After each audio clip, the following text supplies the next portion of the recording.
as a younger coach, you know, not in a mean way or a negative way, but you kind of take things for granted because you just like when you're younger, you feel invincible. I got a story for you guys. I always got stories for you guys. But this is not a basketball related story. Like when I went to junior college in Arizona, I'll never forget.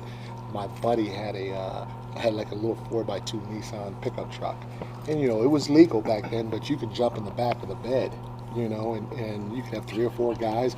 Only 2 people supposed to fit in the thing, right? But you could have 8 guys because everybody's jumping in the back. And I always used to jump in the back of his bed, and we'd even go on the highway. And I always told myself, I'm like, man, if we ever get in a wreck, right before we get in a wreck, I'll just jump off the bed and land on my feet, and everything will be cool. Simple. So again, it goes back to when you're younger, you're a lot more cocky, you think you know, and confident and all that.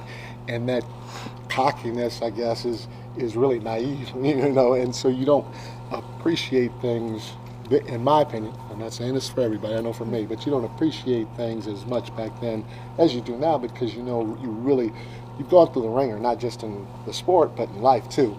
And so when moments like these come across, they're special, they're precious, and you really try to embrace them. So not that I didn't appreciate it back then, but I really appreciate something like this now, and I understand how big it is, not just for me and my family, but for the organization and the city.